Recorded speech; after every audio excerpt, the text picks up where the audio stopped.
Everyone hello. तो आज के लेक्चर में हम लोग क्या पढ़ेंगे, इफ़ेक्टिव डाइलेक्ट्रिक कांस्टेंट के बारे में। इफ़ेक्टिव डाइलेक्ट्रिक कांस्टेंट, तो इसका मतलब क्या है कि आपके पास काफ़ी सारे डाइलेक्ट्रिक्स हैं और उन सब को हटा के एक अकेला डाइलेक्ट्रिक लगाना है तो सेम इफ़ेक्ट मिले। तो सबसे पहला है हमारे पास सीरीज़ कॉम्बिनेशन। तो एक के बाद एक आपके पास डाइलेक्ट्रिक होंगे लेकिन वो सारे सीरीज़ में पुट कर रखे हैं। तो यहाँ हमारे पास क्या है, सबसे पहले दो पैरेलल प्लेट हैं। आपने क्या किया, एक स्लैब ली जिसकी थिकनेस T1 है, इसके साथ एक और स्लैब लगा दी, इसकी थिकनेस T2 है, इसके साथ एक और स्लैब और लास्ट में एक और स्लैब। तो आपने काफ़ी सारी स्लैब लगा दी। पहले का डाइलेक्ट्रिक कांस्टेंट K1, दूसरे का K2 और लास्ट वाले का Kn। तो यहाँ पे आप देख सकते हैं area of cross section of all plates, जितने भी आपने यहाँ प्लेट्स यूज़ किए हैं या डाइलेक्ट्रिक यूज़ किए हैं उन सब के एरिया सेम है, थिकनेस डिफरेंट है। और अब आपको क्वेश्चन क्या दिया गया है कि इन सब को हटा के कैपेसिटर की प्लेट्स में सिर्फ एक अकेला डाइलेक्ट्रिक कांस्टेंट डालना है, एक अकेला डाइलेक्ट्रिक, एक अकेला मीडियम डालना है जो सेम इफेक्ट दे। तो यहाँ पे के इफेक्टिव ये डाइलेक्ट्रिक कांस्टेंट इन सीरीज ये कितना होगा, ये आपको फाइंड आउट करना है। तो आप यहाँ क्या मान सकते हैं, पहले डाइलेक्ट्रिक को आप एक अकेला कैपेसिटर मान सकते हैं, दूसरे डाइलेक्ट्रिक को अनदर कैपेसिटर और ऐसे ही लास्ट वाले को अनदर कैपेसिटर। तो आप यहाँ देख सकते हैं एक के बाद एक है, तो ये सारे किस में माने जाएंगे, सीरीज में।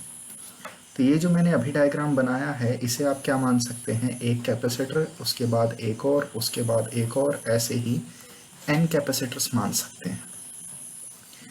जब एक डाई इलेक्ट्रिक को पूरा हम डाइलेक्ट्रिक से किसी कैपेसिटर को पूरा भर देते हैं तो हमारा कैपेसिटेंस इतना हो जाता है के epsilon not A by D, यानी एप्सिलॉन की जगह के टाइम्स एप्सिलॉन ये लिखना पड़ता है, ये दोनों टर्म साथ आ जाती।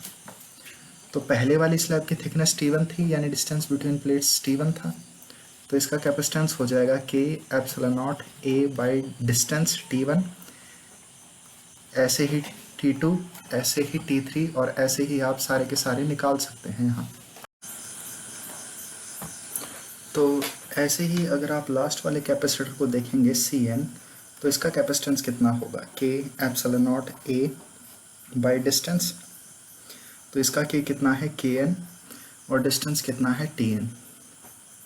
और इन सब को हमें एक अकेले कैपेसिटर से रिप्लेस करना है। तो अकेले के लिए फॉर्मूला क्या होता है, के epsilon not A by D distance. बस अब देखें ये सारा कॉम्बिनेशन सीरीज में एक्ट कर रहा है, तो 1/CS is equal to 1/C1 plus plus plus 1/CN, values put कर दो। तो C की value epsilon not A by D, medium है तो K टाइम्स, तो सबके साथ ये कर दो। प्लीज़ वैल्यूज पुट कीजिए, मैं भी ट्राई कर रहा हूँ, आप सब भी ट्राई करो, और लास्ट वाले के साथ भी यही आएगा। सबके पास एप्सिलॉन नॉट ए है, कैंसिल आउट कर दो।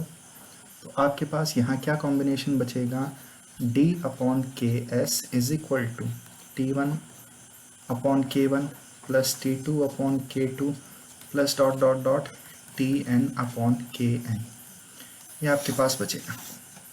एक चीज़ इंटरेस्टिंग सी देखिए, यहाँ पे जो प्लेट्स के बीच का गैप होता है यहाँ से लेकर यहाँ तक, इसे हम D बोलते हैं। इस केस में D की वैल्यू क्या है, T1 plus T2 plus T3 up to Tn ये है।